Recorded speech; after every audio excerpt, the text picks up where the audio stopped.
Hey, Closet Busters, come on and gather around. It's time once again to kick down those closet doors of life. We're here to escape our BS, explore our fears, and elevate our self-expression.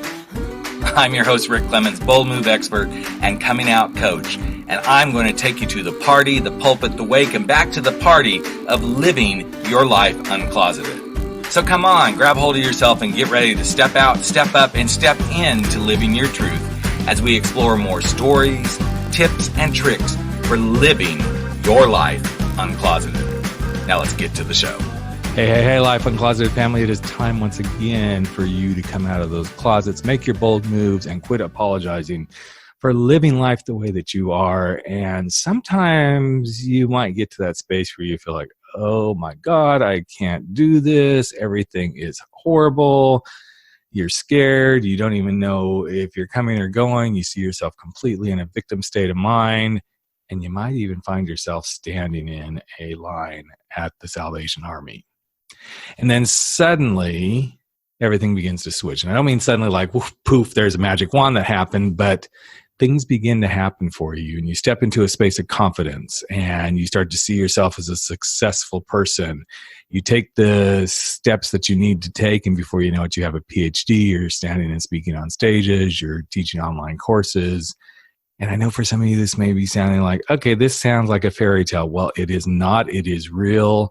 And today's guest, her name is Carolyn, Colleen, and her and I have gotten to know each other through a program called Booked and Paid to Speak. And as I was working with her as her coach in that program, I thought, you know what, this is a perfect story for Life Uncloseted, because I know Carolyn well enough to know that she is like, just go do it. Let's get it done. And this is where you're supposed to be and how to live your life to its fullest potential and be where you're meant to be and be doing what you're meant to do. And I thought, absolutely want to bring her on. So welcome to the Life Uncloseted podcast, Carolyn. So excited to have you here. Thanks for having me, Rick. I'm excited to be here. So you've got quite a story. I mean, it was a little bit of what I kind of alluded to, but there's more to the story. This lovely life that you are creating and carving out, and as a speaker and a coach and writing books and everything, that always wasn't in the purview, was it? It wasn't. Yeah. No. Where did it all really start to turn? Where did it start where you're like, oh my God, I don't think I can go another day? Why don't you start to give us a little bit of the story, and we'll just kind of fill in the blanks as we go for the next 30 minutes or so. Well, it's true. You know, what you say about standing in line at the Salvation Army. Mm-hmm. I found myself standing in line at the Salvation Army, not knowing where my next meal would come from. Right. Overwhelmed, scared, anxious, and frightful for my own life, and fearful even more so for the unknown. Mm-hmm. I didn't just end up standing in line at the Salvation Army. It wasn't exactly what I had planned. But the events working up to it makes a little bit more sense as to how I got there. So my entrapment into a life of abuse, emotional, sexual, and physical, started at age 4. Where my overly friendly neighbor stole my innocence from me and continued to sexually molest me for the duration of time that I lived next door. I was trapped in that specific environment. Yep. And through that stress of dealing and hiding those secrets that come along with the relationship that you have in a sexual abuse relationship, further abuse continued. So during my childhood, I had more abuse from both males and females, and I sought to protect my little sister from that abuse, and I was successful. However, as her protector, I offered myself in her place. Gotcha. Again, trapped. Therefore, throughout my younger childhood, my middle ages of between the ages of around 9 to about 15, I struggled with a lot of feeling completely trapped in my life and not really seeing a way out. Then further on, getting into middle school, dealing with an environment and feeling very confused and feeling a lack of love. Yep. I ended up finding love in my first boyfriend in high school, actually, in high school. And as you might remember, or, the audience members might remember, that first puppy love. Right. And that lasted, a hot minute. And as they always do. That's right.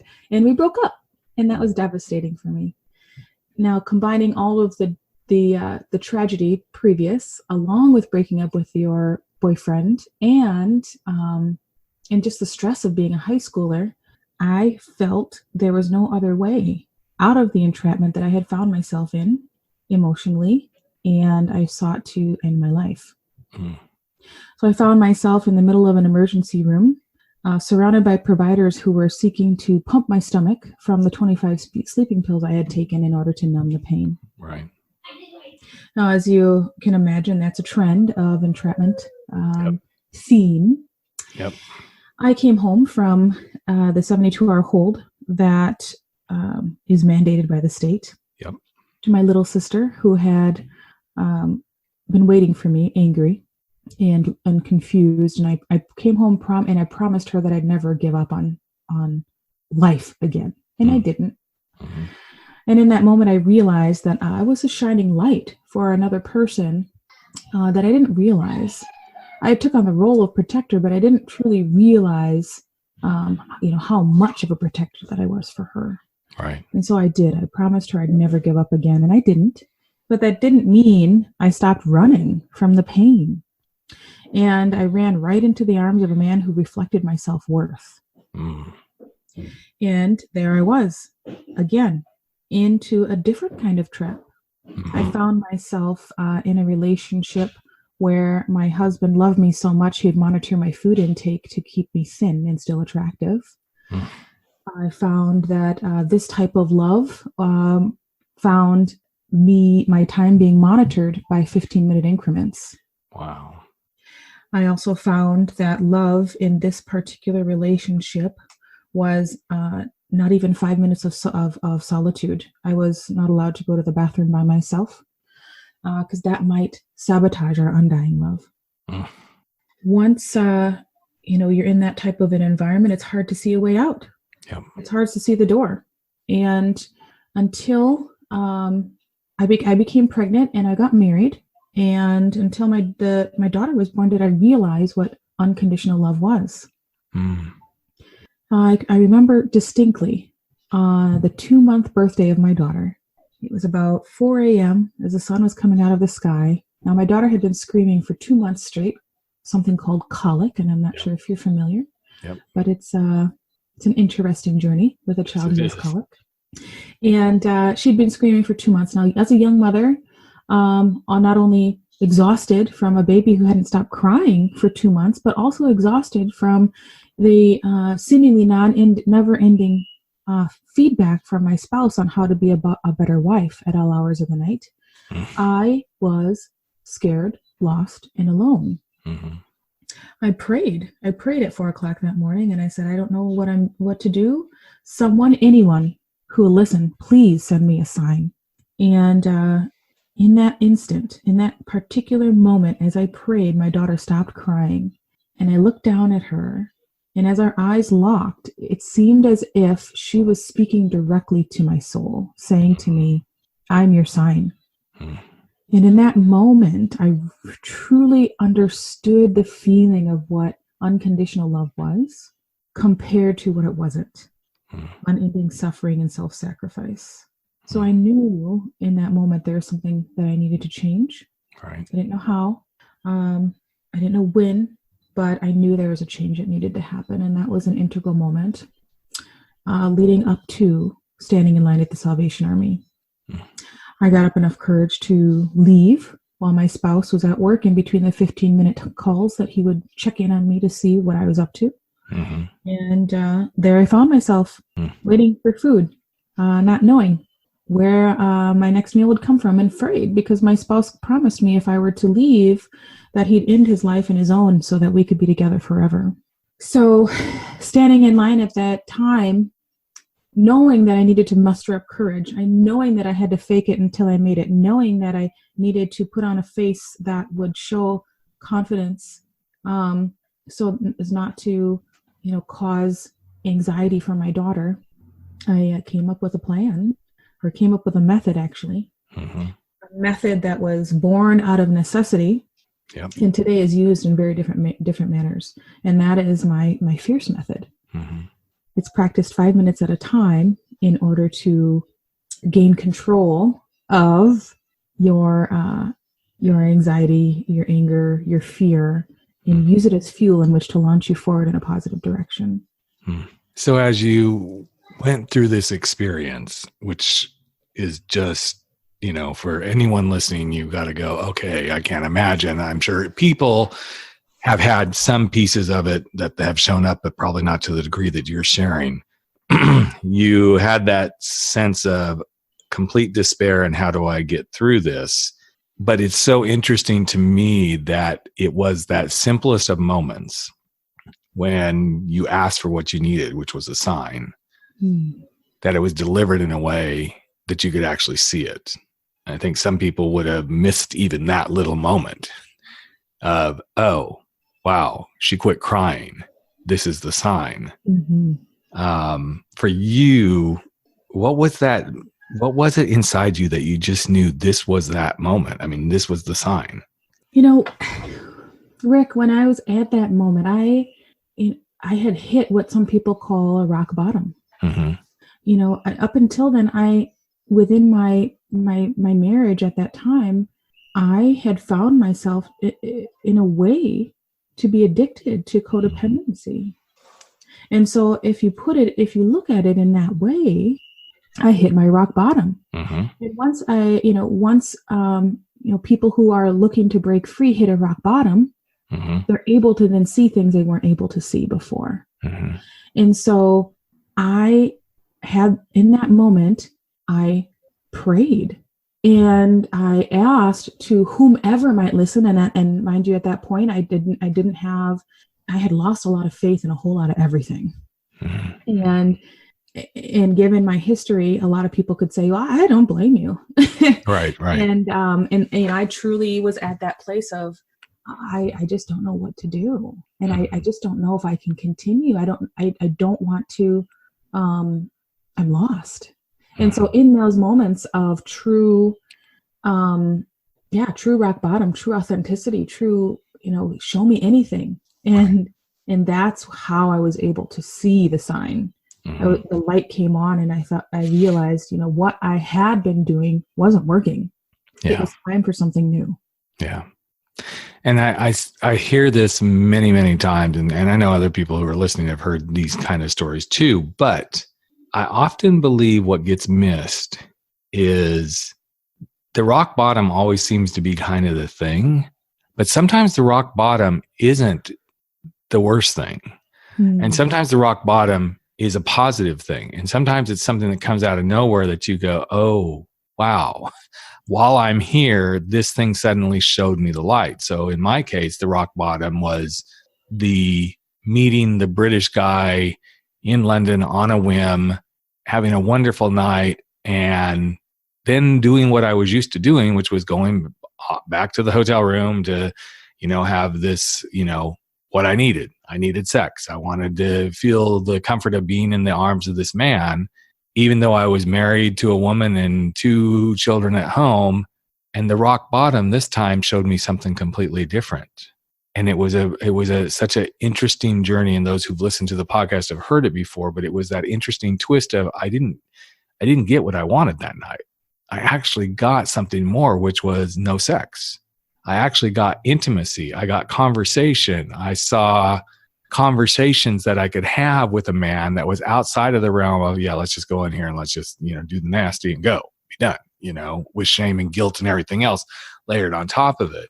And as you're talking, I'm hearing this very beautiful, positive thing stepped forward and said, I'm going to give you a simple yet powerful nudge that I'm listening, I'm here, and it's time for you to make your move.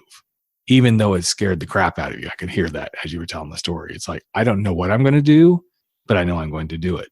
Even in the throes of, as you so beautifully shared, you're addicted to codependency, that addiction. And people that are in that, I don't think they realize that's really truly what it is.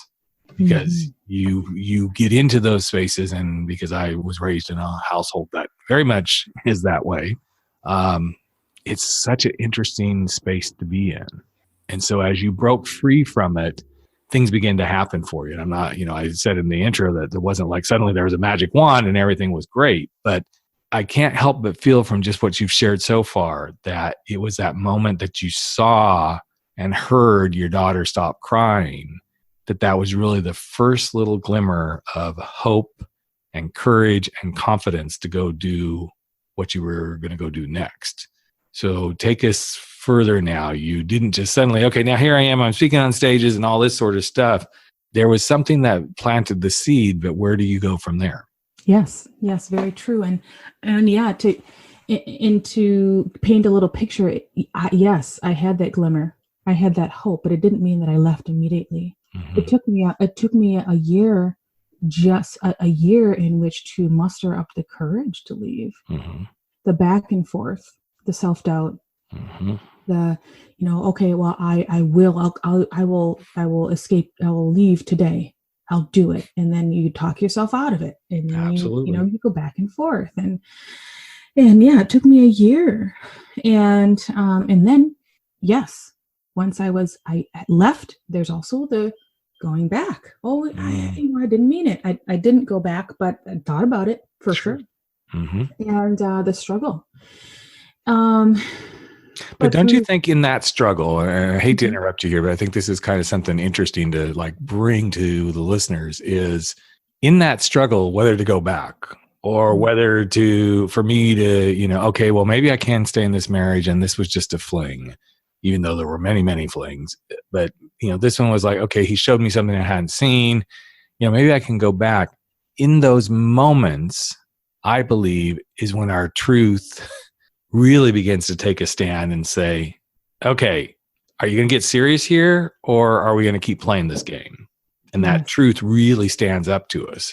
It's always there. And as I've worked with people and talked to other people, and we've had such beautiful stories, throughout the time on the podcast, it's always been this thing, but this is the first time I'm actually putting it in this framework for people to hear, that when your truth really sees you ready to do that thing, it's going to stand up really tall and really strong, and it's not going to back down because it knows you're ready.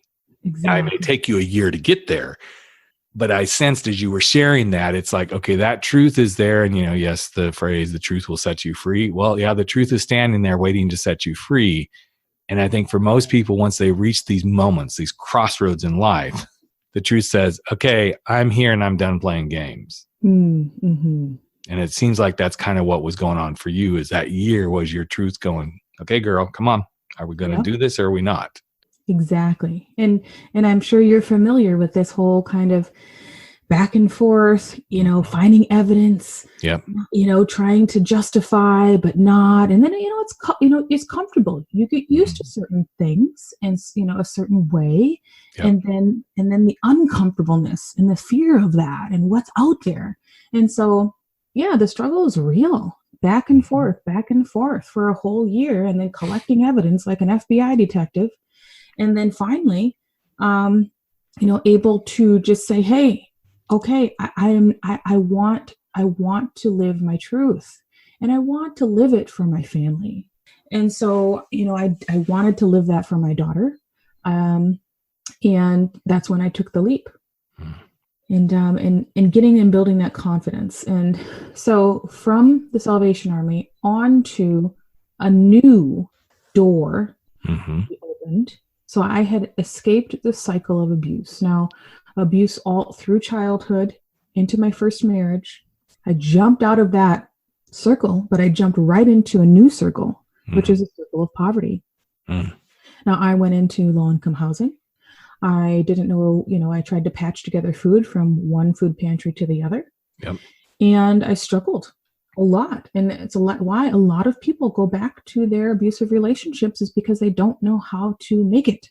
And so I had to formulate a way to break through the self-limiting beliefs, the anxiety, the fear.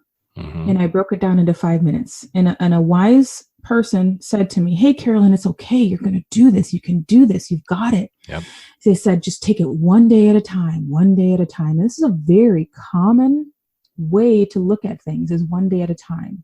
Mm-hmm. But for me, when I thought about one day, absolutely not. I thought, well, I might as well give up then. This is way too much. Mm-hmm. I can't. Mm-hmm. And so I needed a new way. And I decided that I can do something for 5 minutes. Yep. I can deal with something for 5 minutes. I can calm myself down. I can try to get some clarity. I can focus and I can act. Mm-hmm. I can do that for 5 minutes. And if I can muster up that, I'll just focus just on that 5 minutes. And that's what I did, 5 minutes at a time. And I layered it 5, 10, 15, mm-hmm. into 30 minutes, into a half day. Soon enough, it was a full day.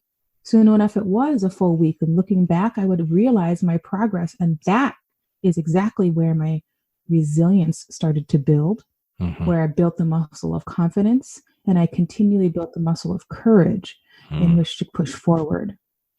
You know, it's interesting that you bring that up, because you and I have talked about this, in the past, how similar our processes are. But the courage and confidence piece to me is such an interesting one to play in, because people are like, well, aren't they the same? I'm like, no, they're not. You can have all the courage in the world, but that doesn't mean you have the confidence. And you can have all the confidence in the world, but that doesn't mean you have the courage to move it forward. And I think the two play so nicely hand in hand. And it doesn't matter which way you want to put it, the chicken before the egg sort of concept. I think for everyone that I have worked with, and when I get to this space with them of what do you have the courage to do versus what do you have the confidence to do, and we kind of work through it, each person's going to do it differently, because some are going to have confidence to do certain things, but man, the courage to say, I'm leaving, or the courage to say, yes, I'm gay and I can no longer do this. There's courage in that. Now, confidence is standing in it and being who you are. But for others, the confidence is going to be, I'm totally who I am, but it's going to take great courage to say those words. Yes. So it's so interesting. I'm glad you said those words, because I think this is where we can truly give people some tools. And we're going to talk about, you're fierce and how you use this in the 5 minute sort of stuff. But what I loved about the 5 minute thing is, we always hear the phrase, baby steps, baby steps, baby steps. Mm-hmm. And I don't see anything. I don't put judgment on that. If that works for people, great. I prefer to go from the space of what's manageable for you, because somebody's baby step could be, I can do this an hour at a time. Others, it can be, I can do this a day at a time. But what's manageable for you? That to me is where you got to start. What can you manage? Because for every one of us, it's different. And how somebody else does it is going to be different. And I know you've done some stuff with Hal Elrod and, his Miracle Morning stuff. For some people, that's like great. And I love it. But I also encourage people, when they find something like that, to truly make it work for them, however that looks. You may not be able to start out doing the Miracle Morning right out the gate, but you might be able to start to do a piece of it. And then you add another piece of it. And this is what I think is so fascinating. So as you begin to go through this process, because this led you, all of this stuff, from standing at the Salvation Army to leaving to all of this stuff, began, at least what I know, to really truly develop this fierce piece of yourself where you could see, this is what it takes for me to do this. So take us into that fierce piece. Where did that start to really develop for you? Yes. So to go into explain exactly building that muscle, and, fierce developed into, Rick, I had a lot of anger. I had a lot of anger over my childhood, and a lot of, flashbacks and things that would pop up in the middle of the day. Sometimes I would just simply zone out and had no idea. I'd smell a particular fragrance and I'd start to remember a memory that I didn't want to remember. And so I needed a way in which to harness a lot of these things. Mm-hmm. People who struggle with anxiety, overwhelm, anger, things like that, all these negative things. What do we do with them? Because they're real. And so what I did is I harnessed them. So fear stands for a way in which to take a lot of that negative emotion and kind of ball it up, grab it and hold on to it and use it and harness it into fuel. Now you have choices. You always have choices. You can either use that anger, that frustration, and push you in a direction that's negative and self-harming, Right. or you can take it and you can use it for a positive change. Mm-hmm. Now, there are people who have been through very similar situations as me, and they are suffering. They are entrapped in addiction. They are, perhaps homeless. I do have people who I grew up with that are homeless, and they lost custody of all their children because of, their choices with that. Mm-hmm. And so, I wanted a different path, and so I didn't know how. But I borrowed the love that I had for my daughter until my self-love caught up. Because sometimes you have to borrow the love you have for another person until you teach yourself how to love yourself. And so that's exactly what I did. I took that anger, I harnessed it, and I pushed forward 5 minutes at a time. And as I pushed forward, what that meant to me at that time was to be able to secure a safe place to live. Mm-hmm. The first night that I stayed in low-income housing, someone down the road got stabbed. Wow. And I was the only one with a phone. So they came and used my phone to call the police. After the police left, I promised myself that I would get out of that neighborhood mm-hmm. and find a safer place for my daughter. So I had to figure out a way. Now, if you're familiar with low-income housing and the way that some of these systems work, they're broken. Yep. And so the more income that you try to make, the less assistance you get. Exactly. Not enough to make savings. Same thing as the opposite. The less money you make, the more assistance you get. Still not enough to make savings. Right. So I had to figure out a new way. I registered for college because I found the only way I was going to get a higher paying job was with an education. Yep. I worked 60 to 70 hours a week, doing as many cash jobs as possible: bartending, waitressing, babysitting, cleaning houses, mm-hmm. And working retail store job. And so I combined all of that. I saved money and I pushed and I grinded. And I did that until I was able to get out of the low-income housing into subsidized housing. After that, continued on through school, push, and kept going. And through using that method, the 5-minute method that I teach and I use, and I've helped thousands of people break out of their self-limiting beliefs and their self-limiting emotions to use in their lives, I was able to continue to grow my career, use my past tragedies and adversities to be, rather than something that happened to me, to happening for me, mm-hmm. and continue to push on through to PhD and leading a cancer center. Wow, that's amazing. And here's the thing that you just brought up, which we've heard in different ways before, but you captured it in a way that I've never seen it packaged quite this way. The whole borrowing the love for another person and giving it to yourself until you can, fill up that bucket of self-love. People in general, they just have a tough time with this whole self-love concept because we've been told so much that that's selfish. You're not a good person if you want to do something for yourself and blah, blah, blah. And that's all it is. It's a bunch of bullshit in my mind. True. And it's interesting because I was actually having this conversation with a client this morning as he was talking through the potential of leaving his wife because it's not working. It hasn't worked for a very long time. And she's very comfortable in the status quo and he's not. Mm. And of course he's worried about his kids. And I said point blank to him, how good of a father are you being to those kids right now by staying in the situation? And now I want you to envision what kind of a father you will be on the other side of this decision when you give yourself the permission to go be even happier, to be more productive, to be more alive. Because he used that word. He said, I want to feel alive. I'm like, so you obviously are not feeling, you're not dead, but you're surely not excited about life. And I wish I had heard this then, because I would have shared it with him, and I probably will on our next session, about this borrowing the love for the moment, getting yourself in that really beautiful bucket full of self-love, because as soon as you have that, it's so much easier, so much easier to then turn around and give it back to others and to go do things and to be in your power and not to be in guilt, not to be in shame. And I think this is the big lesson that I hope everybody walks away from this conversation with, is that borrowing and giving it to yourself, even if it's just for the time being. I know I learned so much about myself when I started to truly love myself. Yes. So really quickly before we start to wrap it up here, let's talk through the FIERCE. What does the FIERCE stand for? Because I know everybody's curious, and we're going to give you all some tools that you can interact with Carolyn here with some free stuff. And also we're going to give you a link to her FIERCE Academy, because that's how we roll here on Life Uncloseted. But real quickly, what does the FIERCE stand for? Yes. So FIERCE is a concept.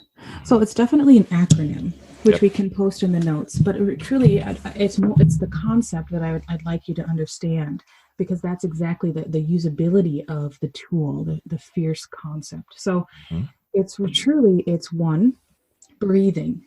So taking a deep breath, a breath to get clarity. So it's getting that deep breath, gaining clarity to clear your mind in order to be able to focus on a goal. Now, it's modern science combined with ancient history, right, and ancient wisdom in which to breathe. We forget how to breathe. We end up holding our breath, especially when we're in a moment of anxiety and overwhelm, when we think about the greatness that could be. And so breathing. So that's B. Then the second piece is F, which is focus. So focusing on that one goal. What is the one thing that you need to be able to do right now? Yep. What is that? And keeping it clear, taking a deep breath and focusing on that one thing.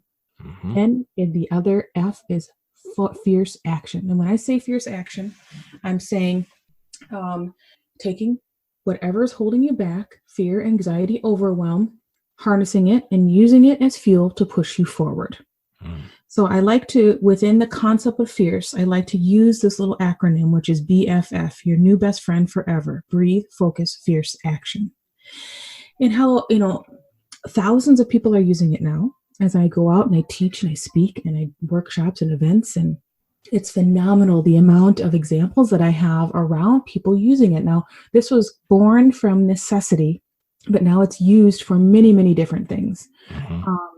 So, for example, I use it from going from meeting to meeting during the day for a reset. So, taking a deep breath, a moment of clarity, focusing, okay, what is my next meeting? What is my next coaching call? What is the goal of the next thing? So that's my focus, and my action is to get present. And if my goal within, a particular meeting is to gain clarity, gain wisdom, then I know that my action is to ask questions and listen. This is something that's not, it's not something that is absolutely original, but when put in the right order can be phenomenal. We've done this before. If you recognize how you've used this before and take credit, and that's how we build resilience, is by recognizing that we've done this before. If you think about, the first time that you looked at riding a bike, when you looked at that bike, you realized your action was that you wanted to ride the bike. You took a deep breath, focused on riding the bike, hopped on, fell off, got back on, right? Breathing, focus, fierce action. Same thing when you decided that either you wanted to go to college, not go to college. You had to get a moment of clarity. You had to think of the goal, and you had to take an action. We've all done this. You got your first apartment or first house. You had to take a moment of clarity. You had to think about the goal, and you had to take action. That is how you work the FIERCE process. It's the same with, I've had high school students, a specific high school student come up to me about bullying and say, hey, I use this method because I deal with bullying and I want to graduate high school. And what this particular student does is she will take a deep breath in between classes, because it's 5 minutes in between classes that she gets bullied. And walking down the hallway, she'll take a deep breath, get a moment of clarity, think and envision the next class that she needs to be at. And as she's being tormented down the hallway, rather than reacting and throwing a punch out at the kids that are taunting her, she keeps her arms in. She remembers to be fierce, and she remembers she doesn't want to end up at the principal's office again. And she pushes forward. Same thing with someone who came to me and shared that she has severe social anxiety. She used this method in which to gain clarity when she needed, as an entrepreneur, to be able to show up and speak at an event, network. That gave her huge anxiety. But she thought about Fierce, and she thought, yes, I can do this for just 5 minutes. Exactly. And soon enough, she was able to work her way through a crowd, gaining many contacts. Soon enough, she realized that she didn't even have anxiety anymore. She looked at the clock, and it had been a half an hour, and she had already gone through the room and made contacts for her business by simply taking a deep breath, focusing on the goal, and taking fierce action. And so there's so many different examples that I have around how this is helping improve other people's lives. And that is exactly the reason I wanted to have you on here, because I think so many people get stuck in these closets of life, and the simplicity of the process that you just outlined, anybody can do it. And when you start to think of life in chunks of 5 minutes, and I know some people go, oh my God, really? Well, yes, we actually live every moment of our life, people, second by second, if we really want to nut this down. So 5 minutes is really nothing. In fact, it's pretty simple. But the easier we make it for ourselves to chunk life into small little bite-sized chunks of getting by and enjoyment and succeeding, it becomes so much easier to navigate. It's when we put life in this big thing of, okay, this has got to happen. It's going to take this many days. Yes, that's reality. But man, what if you chunked it down? What if every bit of a project, every bit of a relationship, every bit of a challenge that you know you have coming, you use Carolyn's process? And we're going to give you a way to get that. She's got a beautiful giveaway that we're going to have on the show page where you can get her Fierce Action Guide, download it with a bonus video that explains everything. Plus, we're also going to have a link over to her Fierce Academy, where she takes people deeper into this work and really helps people take these stands so they can truly unleash themselves into a fierce space of living life the way they want to. So anything else you want to leave the audience with really quickly before we wrap it up here, Carolyn? Because you've done a beautiful job of laying everything out and sharing your story, but is there something special that you'd like to say if somebody's kind of struggling that would kind of push them to that next space of, okay, I'm ready to breathe, to focus, be fierce, and take action? Yes. I would just like to say that for me, it seemed as if, the unknown future was, something that was so fearful that I didn't want to look at it. And to be quite honest, once you get on the other side, it's not as scary. It's never as scary. And so it's actually, a whole world of possibility. And I think most people, if they took a moment to really think about the scariest things that they've ever had come up in their life, and I love that you and I use a very similar philosophy. We've already done all this, people. Trust us. Everything we think is scary, we've already done. It's just been wrapped in a different wrapper. There's really nothing that's any different. It's showing up in a different way, in a different challenge, in a different thing that we might be confronted with. But for the most part, 99% of what you're going to do, you've already experienced and done it in some way, shape, or form. And I love this beautiful framework that you presented to help people truly step into stuff with 4 simple activities: breathe, focus, be fierce, and take action. Yes. So thank you for being here. Thank you for having me. Sharing yourself. And I know you and I we'll continue to connect because we're out there doing similar stuff and crossing paths everywhere we turn. So, but thank you for sharing yourself. And this is a kind of a special episode, folks. If you didn't catch it, that maybe you need to tell your mom this Mother's Day, because we're just a few days away from it. Maybe if your mom is struggling with something, maybe just give her the gift of Fierce and share the link and say, Mom, here's something that might help you. And this is my Mother's Day gift to you. So, by the way, happy Mother's Day to you, Carolyn. I know you've got 3 beautiful children, so hope you get to really enjoy it. And thank you again for being here and being part of my family on the Life Uncloseted podcast. I appreciate it. Glad to be here. Thank you. All right, there you have it. Another episode of Life Uncloseted has come to an end, but that's okay. We're going to be back in just a couple of days sharing more stories, tips, tricks, and wisdom for helping you live your life uncloseted. And you know what? You can share it too. Just take a few moments if you like and if you believe in this podcast and share it with someone you know today. Share it from your phone, go share it on iTunes, Stitcher, wherever you are. Maybe even give us a rating and review because you know what? It's all about the planet living their life uncloseted. I'm Rick Clemens, host of the show and the guy who helps you make those big, bold moves. And I hope you never stop stepping out, stepping up, and stepping in to living your life uncloseted. Catch you real soon. Take care, everyone.